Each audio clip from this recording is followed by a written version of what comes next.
كمان هو بيحمي البشرة من تاني عيب او مشكلة لاحظتها هو لجميع انواع البشرة والبشرة الحساسة.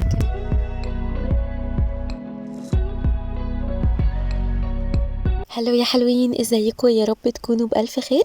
بما اننا خلاص في الشتاء وكل انواع البشرة بتتأثر في فصل الشتاء وبيحصل لها جفاف، فلازم نستخدم مرطبات مناسبة لنوع بشرتنا. وزي ما مهم جدا ترطيب الوجه، مهم كمان ترطيب الجسم. الناس بقى اللي كانت بتستخدم فازلين وانا منهم، بس خلاص يا جماعة احنا مقاطعين وفي منتجات مصرية حلوة جدا. ولو حد ما يعرفش، جلايسوليد كمان مقاطعة، المنتج مكتوب عليه صانع في مصر بس الشركة ألمانية يا جماعة، فجلايسوليد كمان مش معانا.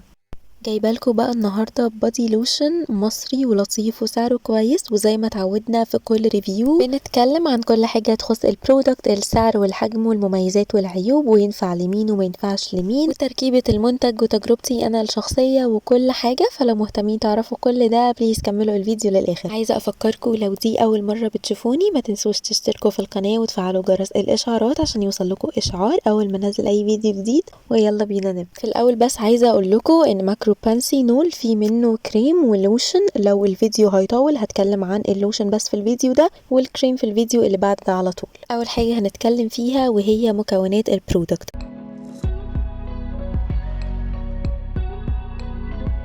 وطبعا من اسمه في بانسينول، والبانسينول موجود في منتجات عناية بالبشرة كتير، وده لان ترطيبه عالي جدا وكمان فيه خصائص مهدئة للبشرة وبتساعد في التقليل من التهابات الجلد. كمان البانسينول بيعزز من عملية تجديد خلايا الجلد، وده بيخلي لو عندك جرح مثلا يخف اسرع. كمان هو بيحسن مرونة الجلد وبيقوي الحاجز الطبيعي للبشرة، وده هيحمي الجلد من العوامل الخارجية ويخليه يحتفظ بالرطوبة لوقت اطول. من مكونات البرودكت كمان الجليسرين، والجليسرين مهم جدا وبالاخص لاصحاب البشره الجافه. ليه؟ لانه مش بيخلي البشره تفقد الترطيب بسرعه، يعني بيخليها مترطبه لوقت طويل. كمان بيحسن من ملمس الجلد جدا وبيخليه ناعم ومرن. من مكونات البرودكت كمان وهو زيت البارافين، والزيت ده بقى ليه فوائد كتير قوي. هو بيرطب البشره بعمق وبيساعد في فتح مسام الجلد وبيزيل الجلد الميت، وكمان بيفتح لون البشره. ده غير انه بيستخدم في بعض انواع الميك اب. تاني حاجه في فيديو النهارده وهي مميزات او فوائد اللوشن.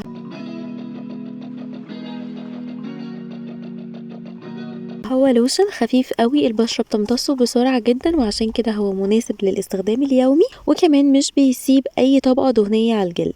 كمان هو مناسب لجميع انواع البشرة والبشرة الحساسة. كمان بيخفف جدا من تهيج واحمرار الجلد. تركيبته كويسة جدا لانه فيه بانسينول ومرطبات بترطب البشرة بعمق وبتحسن مرونتها. كمان هو بيحمي البشرة من الجفاف وبيقوي حاجز البشرة الطبيعي، وبالتالي هيحميها من العوامل الخارجية. بالاضافة بقى لان سعره كويس بالمقارنة بحجمه وفوائده. طيب ايه بقى عيوب البرودكت؟